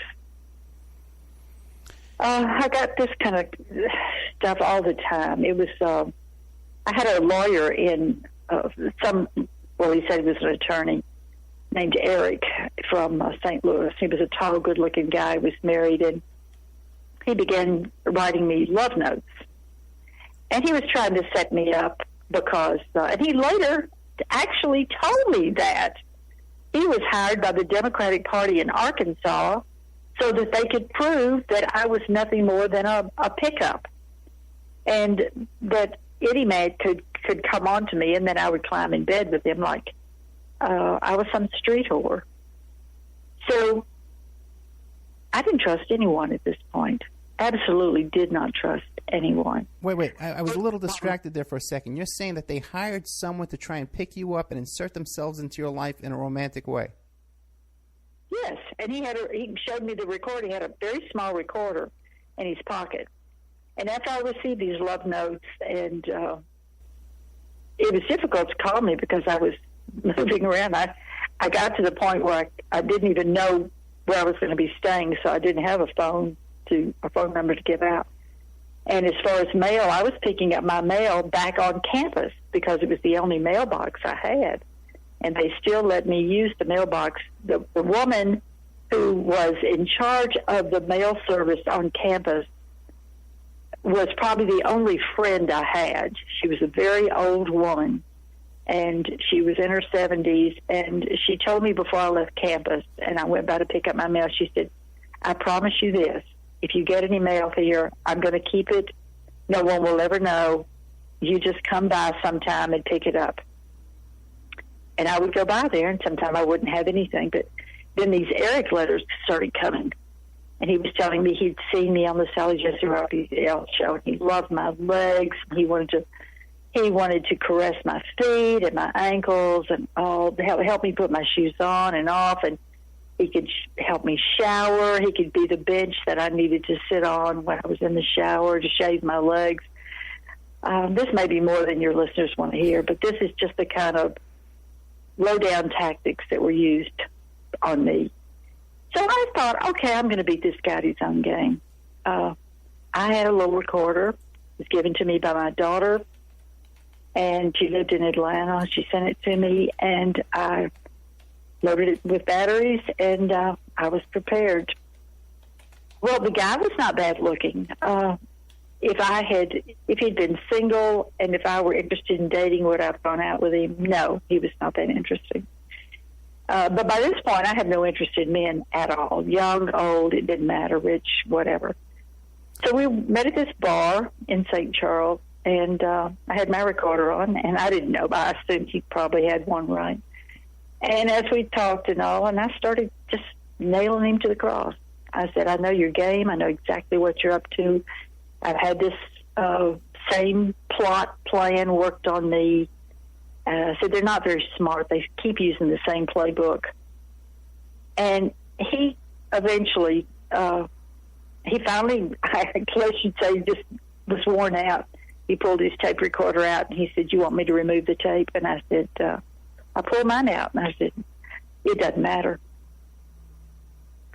And he just came forth, and he said, well, he named the guy in the Democratic Party in Arkansas, and I just happened to have once had a television show with his wife, and her name was Judy Pryor, and she married this younger guy named Bill Tice, and I think that was his last name. Anyway, I knew the name. He said, well, he had called him and asked him. I think they'd gone to law school together, and he said he wanted him to do him a favor, and he said, I want you to approach this woman. I want you to write her love notes. I want you to we're going to prove that she's a tramp, basically. And he said, I couldn't do it. He said, I don't know. There's something about you're so sincere standing here, and I feel like a dirty dog. And before I left, I got to tell him what I thought of him. Now, was he like a private investigator, this guy, or just some guy they hired off the street? What was his occupation? He said he was an attorney. I was an attorney. And he showed me a card that said he was an attorney. Okay. And he had gone to law school with this guy in Arkansas. And this is the story. And I thought it was interesting that I knew the guy in Arkansas and I knew his wife. Ah. So the only reason I came back to Arkansas when I finally came back here was because of the medical center. We have a fabulous medical center, and my daughter, who was the first female journal clerk on the United States Senate floor, had started having seizures, and there was a world-renowned seizure doctor here, and I moved back, and she stayed with me with her 2 children, and I was teaching special education, and I made room in my house for them to stay so that she could see this number 1 guy from Israel about seizures. That's the only reason I came back. I never planned. I have no interest in socializing with these people, have no interest in even being neighborly. I found a house that I liked, and I was still working, and I could afford. You probably have had more than you needed to know from me, but I've lived this life, and I can tell you it's very tiring, and it's not at all what I would like to have as my life memory. But I don't intend, my book is not going to end on a victim note, because I'm not going to be a victim. You don't know this, Ed, but I sing pretty damn well, okay? And I never got to get on the stage like I was meant to do and have my big concert. So that's going to be my aim after the book comes out. I'm going to finish my life with a song. Let me ask you this. Now, with people like Monica Lewinsky, and I've become friendly with Paula Jones and stuff, like they had a lot of stuff happen to them, like their cat was killed and things like that, anything like that, and suspicious things. I lost jobs. Okay. They didn't go for the animals, though. At that time, I didn't have a big dog and 3 cats. I was moving around, you know. I was fired from the college, and then I went to China for 10 years. I stayed in China so I could miss all the subpoenas for the Paula Jones case and the subpoenas for the Bill Clinton impeachment, all of those things. They did try and subpoena you. Yeah. Oh, yeah. They even took subpoenas to the United States Senate and tried to get my daughter to help them deliver them to me. You said, well, you'll have a heck of a chance getting her back over here. She's in China. You didn't have any trouble getting a visa and stuff like that to get into China? I already had a visa because I'd been over there and done the wall. The Chinese people love me. Right. They love me because I revered their wall, and I traveled it. I was the first woman to do that. And I made friends with the Chinese people. I helped establish the first international radio show for the blind so they could hear the news, because these are people that were in the remote areas of China. And I went back and had a few that I had noted when I was on the Great Wall. I went back, and there were some disabled people. I was able to get them into Beijing and have jobs. They liked me because, you know, I really care about other people. And if I have a way of getting something for me, then I should be able to get it for other people too. If I can get help for me, I should be able to get help for other people. That's kind of like. Why are you doing this this radio show today? Is it because you don't want Hillary to be reelected? To be reelected, to become elected? I sure as heck don't want Hillary as president. Let me tell you, she's the worst thing that could happen to this country. You tell me anything she's done for the American people. Anything. I can tell you a lot of things she's done against the American people. But what has Hillary done for America? Well, we've all seen, you know, her public life. But what can you tell us about her personal life that maybe Bill had talked to you about that would people could use to make a decision on who they want to vote for? She's a drug addict. Okay. She doesn't like sex with her husband. She doesn't like children. Okay, why do you say she doesn't like children? Chelsea. Why do you say she doesn't like children? Because Bill told me she had several abortions. She didn't want Chelsea. She would have aborted Chelsea. But you know the problem? Bill was not making it in politics. He was governor, but then he wasn't reelected. They had advisors, political advisors. I'm sure they were universally famous. I don't know who they were. But they advised them that, first of all, Hillary better get the Clinton, as the Clinton name is her last name, not this Rodham. She insisted on being Hillary Rodham. She was a feminist. And she was damned and determined that she would not satisfy the people of Arkansas by having a name that was the same as her husband. She was standing up for her rights as a woman, her feminist movement woman. And they told her that, first of all, she's going to have to adopt the Clinton name, and she's going to have to start a family because people in Arkansas didn't believe in this independent woman stuff, and they wanted their political figures to be happily married, and happily married meant having children. That meant that you proved that the two of you had united, right, and had a child. But Bill Clinton told you that Hillary Clinton had several abortions? Yeah, because I brought up the subject about everything. I said, I don't understand how you could be married to someone who's so cold. You know, and I mentioned the name situation, and I said, is she even good in bed? You know, if you've had any kind of teletalk with someone, if you shared your body with them, you don't mind sharing their minds, too. It's just something you do. And I'm a talker. I used to interview people on the radio and on television. It's a natural thing. You know, Ed, you're the same way. You just want to ask questions. Right. You want to answer. You have a curious mind. That's how you find out about people. And I just said, she's so cold. Why in the world were you ever attracted to her? She's not even sexy. She's not even pretty. And he started talking. Bill likes to talk. Yeah, I know. He likes his mouth, period, okay? He has all of his activity is around his mouth. He is probably, in the book, I named the 3 most exciting kisses I've ever had. And kissing was real important to me growing up. It was. Wait, let's not get off too far off the subject, because I really want to cover this thing about the abortions. Now, you're saying that Bill told you that she had abortions while they were married, or was it previous to their marriage? She had abortions after they were married. After they were married. How many? Bill doesn't like to wear condoms. Why am I telling you all this? You're supposed to read this in the book. No, well, it'll come. This will trust me. Okay. Are you still going to read the book, Ed? Yes. Now, after all this confession? I promise you. It's so much more than just Bill. Okay, it's so much more than Bill, and it's so much more than Hillary. But what's pertinent now is the fact that that bitch thinks she deserves to be in the White House. Now, remember when she and Bill left the White House, how they destructed everything. They stole things. That wasn't Bill. I'm going to be honest with you. Bill is as fearful of Hillary as I was fearful of my mother. Okay, one more question. Tantrums. One more question. What other? You said that she had a distaste for children. So besides the abortion, what other things did he tell you about that shows that she has a distaste for children?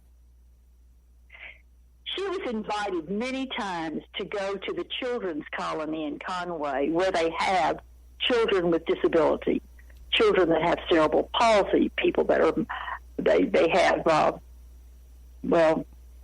Mongolism, all the things that make people that don't have a heart nervous. And Bill himself said, Hillary just doesn't like children. She doesn't want to be around children. They make her nervous.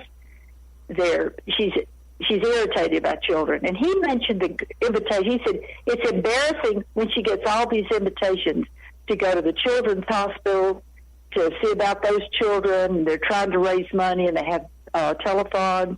And then he said the worst is she was going up to Conway to take part in this children's colony event, and halfway there she told the driver to turn around and take her back. She said, I don't want to see those crippled children. And half of those kids don't have a brain. Well, working with special ed children as I do, I took offense at that. You know yourself, when you have a child, you have no guarantee it's going to be perfect. But you love it, and you cherish it, and you protect it. But she didn't go up there because she would have been phony. And that's the main thing about Hillary. When she does go out and forces herself to go places she doesn't want to go, she's a phony. She's a phony. She has a phony laugh, and she has a phony presentation. She talks about women's rights, but she is all for aborting children. She supports that project 100%, even late-term abortion. She talks about it. Now, she's all for abortion. Oh no, but the thing is, Sally, everybody knows she's in favor of abortion. But what people don't know is that you're telling us now is that she's had several abortions herself. Said she had 2. Okay, good. See, 2. Several to me. Okay. No, that's several. Several to me. Good. That's news. That's news. That's big news. No one had ever said that before. Now, what about 2? There's some stuff about her sexual preferences. What did Bill say about that to you? She turned Bill on when she talked about that when they were dating. When I said, "How could you be attracted?" He said, "Well, you take a guy like me, and I don't like the idea of women being in bed together, and I want to watch." Well, I've heard enough men talk about that. But when he started talking about that, turned him on because Hillary, but she got tired of him asking her questions about it, and I assume she refused to bring any women into their living establishment so that he could watch. The only thing he told me that Hillary would she would do coke. She would take a few joints and smoke them. And then she would go to bed with Bill. That was the only time his word was pliable. And that conjures up, visions of, him being able to do what he wants to do. But he said she doesn't respond. He said it's Are you sure we can do this? I'm sure this is not the children's hour. No. So If you go beyond anything that I think you shouldn't be saying, I'll let you know for sure. We can always mark this as adult content, but we will get more airtime if we keep it PG. Okay. Well, this is PG for me. He said making love to Hillary was like making love to a pile of sofa pillows. And he said, sometimes you're just desperate. And he laughed a few times. He said, you need to go home with me and give Hillary a few lessons. And then he said, well, no, I don't guess that'll work. Apparently the guy, I'm not accepting the fact that a married man needs to have a variety of women in his life. But I do know from experience that if you can't get satisfied at home, you do go looking elsewhere. It's a matter of pride, perhaps, with a man especially. He doesn't want to be rejected over and over and over. And then after a while, like he said, after a while it doesn't matter because you're not turned on to her anyway. Do you think they ever loved each other? No. Hillary is not capable of love. Chelsea's a convenience. She makes them look like a family.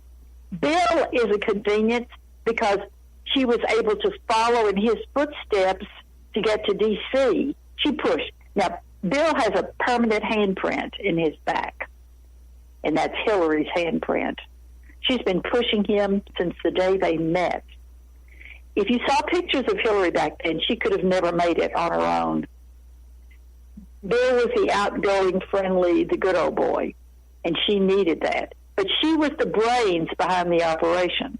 Bill Clinton would still be sitting in the governor's mansion, still going to the Capitol every day because the people of Arkansas loved him, and they would have kept electing him, re-electing him. But it was Hillary that wanted Washington. It was Hillary that wanted the presidency. And when he insulted her by having an affair with Monica in the Oval Office, under her nose, so to speak, I think she would have killed him if she could have. But she still needed him.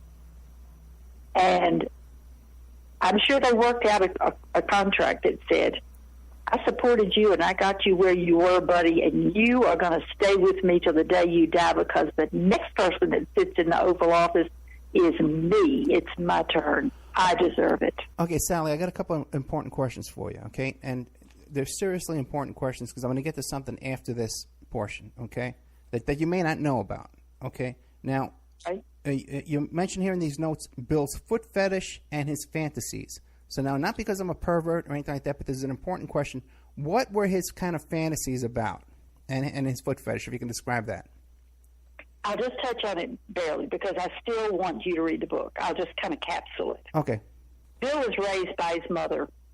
His mother was considered kind of a fun, nighttime kind of girl. And that I don't need to put words out there. I think you get the idea. No, I missed what you said. I was dated reading. a lot. Can you repeat that? She dated a lot. She was considered a fun, nighttime kind of girl. Gotcha. And she dated a lot. She went out a lot. And Bill, she wore ankle strap shoes. It all started because I had on a pair of ankle strap shoes when he came one night, and he said, I love those kind of shoes. My mama used to wear them. Ankle strap high heel shoes, cutouts. I'm sure you know what I'm talking about. And he said he used to sit on the floor and his mama would unstrap her garter belt and pull her hose off because we didn't have pantyhose in those days.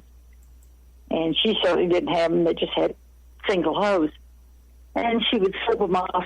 He would slip them off. She just unloosened the garter belt and then he'd slip them down her legs. And he said it was really a turn-on. It was really a turn-on, the feeling of the nylon and then her bare skin and then pulling the shoes off after he pulled the hose off. It was a turn-on. And I said, well, that's a foot fetish. And he said, well, I don't think of it as a fetish. I just think that it encourages me. I really notice women's ankles and their feet now. I really, and I want to touch them. I said, well, that's a foot fetish.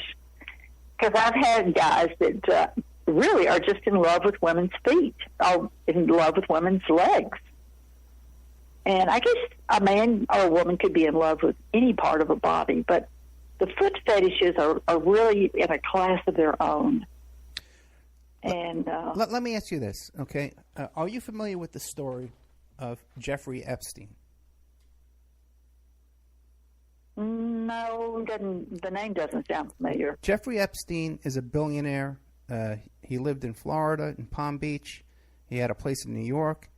And he became famous because he flew Bill Clinton and Kevin Spacey and Chris Tucker on his private 747 to Africa for an AIDS conference, right? Shortly after that, he was arrested in a big giant case because he was molesting three little 14-year-old girls every single day at his Palm Beach mansion, okay? It was a horrific child molestation case. Jeffrey Epstein and Bill Clinton was flying on his plane. Are you familiar with that story at all? It's beginning to sound familiar. It seems like some of it has come up recently. Right. This is all recent. See if Hillary knew about it and if Bill was connected to the molestation. I got more for you, okay? And I want to get your opinion on this. I'm fascinated. Yeah, keep on. Jeffrey Epstein had a girlfriend, buddy, friend, partner, whatever, named Ghislaine Maxwell, who used to procure these little 13 and 14-year-old girls for him. After Jeffrey Epstein was... One more time? Were they posing these little girls as models? Was this kind of a... Yes, there was a modeling agency. There was a modeling agency, too. There was a model scout named Jean-Luc Brunel. It was part of this whole thing, too. As a matter of fact, he visited Epstein in prison every single week. Now, there was another thing. This woman, Ghislaine Maxwell. In depth. I've only heard pieces of this. Okay, but let me hit you with this. That after Epstein was convicted and Ghislaine Maxwell was named and investigated by the police and everything like that, she was they gave immunity to all his co-conspirators. Ghislaine Maxwell attended Chelsea Clinton's wedding, and she's in the pictures. She's there. She's been identified there at the wedding after she was involved in this big giant pedophilia scandal. Now, in Bill Clinton's fantasies, did anything like that ever come up? Never. Nothing any remotely relating to that came up. Apparently, this woman donated a huge amount of money to the Clintons. That's the only reason they'd want her at the wedding, I would think. You don't think Bill was involved with her, do you? No, I don't think Bill was involved in Ghislaine. No, but he has been. He might have been with the 14-year-old children. Well, yeah, he was on the plane, and I believe also too he was on Mr. Epstein's private island in the Virgin Islands, where this kind of stuff is also alleged to have gone on by witnesses. There's a federal lawsuit right now by these victims, and he was convicted of this. He pled guilty, but now there's a civil lawsuit that they're trying to release all the facts of why he got this great deal, because the guy was politically connected with everybody involved, and he got this great deal. He only served 13 months in a jail that he had donated $90,000 to this jail down in Palm Beach, Florida, and he served in a private wing. He was the only inmate in this wing of the jail, and he only had to serve. He only had to sleep overnight. They let him out during the day. He got on his plane. He went to New York. He went to Virgin Islands, whatever he wanted to do, and he only had to sleep there at night. What a setup! Oh, you have no idea. Okay, and we can go into this in more detail off the air in the future. But with this knowing, Ed, I will tell you this: yeah, Bill Clinton and Hillary will do whatever it takes to win, and you can't tell me that if they were offered enough money, they wouldn't be involved with 14-year-old girls or anybody. It doesn't matter to them; they have no scruples. Now, did they ever investigate Bill Clinton and ask him if he had been involved firsthand with these girls? No, he's never been deposed in this case because the guy got such a sweetheart deal.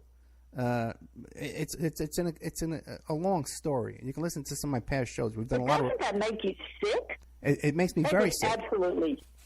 Especially when you consider my own childhood. I can't fathom that it goes on anywhere else. But I know it does. But it's sickening, absolutely sickening. Sally, did you ever consider the fact that since you were abused as a child, that people that are predators can spot that in you and come into your life? Of course, I was a pleaser. My mother made sure that I was a pleaser. Do you think? I learned that as long as I was a pleaser, that she didn't slap me. She didn't fuss at me. She didn't treat me like her enemy. And so when Bill Clinton came along, of course there were other Bill Clintons.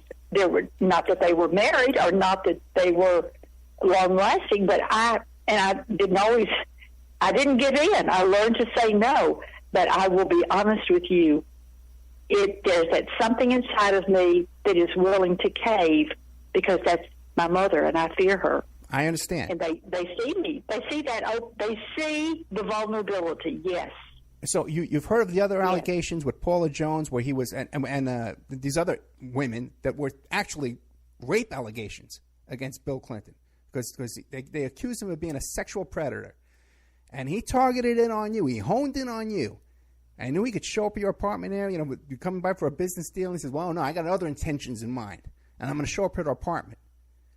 So knowing what you know, do you believe these other allegations about Bill Clinton, that he was a sexual predator, sexual assault against these other women like Paula Jones? I'd rather not say because I know that money exchanged hands and a lot of other things. And you see, I wasn't willing to sell my soul. I didn't need the publicity, and I didn't need the involvement. So I ran. I didn't take the job. And for that reason, that's when the attacks started. Now, I know that a lot of, and I'm going to be honest with you, I'm going to lay it right on the line. Okay. Some women have taken this bimbo label and they've used it to their advantage. They've made money. They've posed so that they made more money. They've had plastic surgeries for free, and they've had all the goodies, and they still want it because a lot of people don't have anything else in their lives. If you suddenly are in the limelight, you love the applause, you love the attention, you love seeing your name and your face on television and on magazines and all, that's a stimulus. That actually is a turn on, and it makes you feel like a movie star. Well, I had my first television show when I was a senior in high school. I've modeled. I've been Miss Arkansas. I've been on the stage of the Miss America pageant. I've been in the homes of the rich and famous. I don't need the publicity, and it doesn't turn me on at all. In fact, it has nothing to do with me being older. I stopped feeling that I needed that as a stimulus a long time ago. It was a way of life for me. It's not for some of these people. And they have to grab this little bit of fame while they can because it's all they ever had. Sally, I totally understand. Our stories are different, okay? Right. Our stories are completely different. And because I was a trained sex object for my mother, I'm just going to put it out there. I don't need any kind of stimulation, and I certainly don't need to be out there and be vulnerable to people again who can read me like a clock. Okay. I stopped being my mother's victim a long time ago, but she pulled the gun out from under the bed when I tried to address her abuse when I came back from China. I was strong when I came back from China. I had conquered the elements, and I had learned to survive on my own. And when I got home, the first thing I was ready to do was to confront my mother about the abuse. And she pulled my father's shotgun out from under the bed, pointed at me, and she said, get your ass out of my house. And she died. She left everything to my daughters, but with the understanding they didn't get the money until they turned their backs on me. That's what I call the worst kind of mother, evil. And I see so much of Hillary Clinton in this. It's very parallel, the type of women that do these things. And they just don't have any heart. They are completely possessed by evil. Okay, Sally, we're down to like the last 5 minutes. Is there anything I didn't ask you that you want to get out? I'm not a victim. I'm writing my story. It's been very therapeutic for me. I've had a lot of fun and triumph and success in my life, as well as tragedy and loss. But I'm going to end on a high note. I do not let these people get the best of me. Hillary Clinton had started her tactics again with me being followed. 3 days ago in the mail, I got underwear from a young man on Facebook that was suddenly in love with me. And he had pictures, and he was handsome, and he was 48 years old. And he sent me his underwear because he wanted me to be photographed in it so he could see me. It was just really exciting.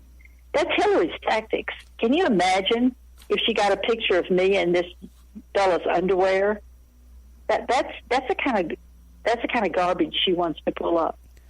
Now, to say that I'm stupid, that I'm an idiot, and that I'm not to be trusted. I think the word they like to use is unreliable. Okay, that's the guy who's written the book. The guy from Arkansas calls me unreliable, and the Arkansas Press says I'm kooky. But this is the way they try to damage your reputation to make you unbelievable. I can tell you this, Sally, okay? We have several chat rooms where people who listen to the show live right now are typing in comments, and no one thinks you're kooky. Everyone thinks you're a very credible witness, okay? It's in every single chat room I've read so far, okay, as we've been talking. Why did you agree to do... I appreciate it. What? Don't. You're genuine. Everyone says you're genuine. Now, let me ask you a question. Why did you agree to do this interview right now today? You haven't done any other publicity. Has anybody else contacted you? Oh, yeah. I've had people contact me. But, a Facebook friend actually said she recommended me to you. Yeah, Laura. And I trust the people. I trust the people that are with me on Facebook because I read them every day. And they don't have to agree with me. They don't have to compliment me. But I know the ones that are sincere. When Laura said that she had contacted you and wanted to know if I would be agreeable to that, I said, yes, here's my email address. You don't trust a lot of people these days. At least I don't. And I trusted Laura. Yeah, I trust Laura, too. I like her very much, yeah. She checked books out for me a long time ago in the library, okay? I'm kind of a library kook, but I've enjoyed it. And, I liked hearing that you are more liberal than you are conservative because I don't want everybody to agree with me. I want everybody to be able to express themselves, and we have to have liberals as well as we have conservatives. But the fact that she said you didn't want Hillary in the White House, that made me know that we had something in common. I'm very aware, like I was just describing to you before about this Epstein case. I'm very aware, and we have people about the whole Mena, Arkansas airport. The people who listen to this show are very aware of these kind of crimes that went on throughout the history of the Clintons. Okay, and I don't think anybody here with half a brain can endorse the Clintons. And I hate to sound biased, but listen, it's the facts. When you got the facts in front of you, what are you going to do? I know. And do you realize this is Hillary Clinton's territory right here? She even went to my hometown and spoke to 600 people. Most of them had not even registered to vote, but it was to show me that she could come back into my life. She could get that close. And it's scary. But see, she has Secret Service. I have security, but it's certainly not Secret Service full time. I will tell you this. If I knew more about the Mena business, I'd write about that too. Except the people who were professional journalists weren't allowed to get close to it. It must be a very, very guarded secret, and the people in Mena must be paid to keep quiet because I'm sure it's a small town and they know a lot more than they are ever able to express. But you know how many people have died that have been connected to the Clintons? How many people have committed suicide? How many people have disappeared? Yeah, and how many other guests I've contacted who've known the Clintons, Bill and the brother, what's his name again? Roger. That have known them from childhood that are afraid to come on the show. Okay, they talked me off the air. I've talked to a lot of people surrounded with the Clintons, and they're afraid to come on the air, but they'll talk me off the air. Do you realize how much money they have? Oh. And they're going to be able to buy this election for Hillary because they'll be able to pay when I ran for mayor, they paid the black people to go to the polls and vote, And now then they pay them much more than just $20 to get on the bus and $20 when they get off. They're going to be paying them a lot of money. And it's going to be massive. And then Soros, I think, donated $15 million toward getting illegals to be able to vote. The whole thing is so out of control, it's frightening. How often do you have your show, Ed? Is it every day? No, God forbid. Okay, I do a show. It's Saturday, but there's a Friday night, too. I do a Friday night show at 5 p.m. and I do a Saturday show at 3. But I've been told we're going to be moving it. Yeah, and Danny, I agree. I think we should move it. I thank you very much. We're going to be moving this show from 3 o'clock to 5 o'clock on Saturdays. And then I do shows, too, in the members section that are the subscription-based that you can subscribe to. And I do a little impromptu shows, too. I go down, I cover the Trump rally, or I cover the Hillary... I cover the Hillary Clinton... Or I can tell you a story that I can report to you. That when I covered the Hillary Clinton rally here in Nevada, there were only 600 people there, and about 200 or 300 were these union members who had no idea who Hillary was. Okay? They pay them. Yeah. So they pay them to fill the audience, yes. Yeah, half of them didn't speak English. Ed, yeah. I'm gonna do a little scouting around here and find out where Roger is now and see what I can do in my spare time, so I can just give you a little upbeat on it. But it's been fun. It has been fun. I really enjoyed being with you. And the audience has loved it. Sally Miller, beauty queen, let no deed go unpublished. Sally Miller, thank you so much, okay? I guess we lost it. You went a little over there. What's it supposed to be, 115? Say what? Oh, 115 minutes? Oh, yeah, I'm not looking at the clock. Oh, yeah, it's 4:55 it's over, right? Yeah, about 5 minutes still. You didn't hear the music? No, it was really, really low. I didn't hear it this time. Okay. I'll get the hang of it, No worries. Everything can be fixed in post.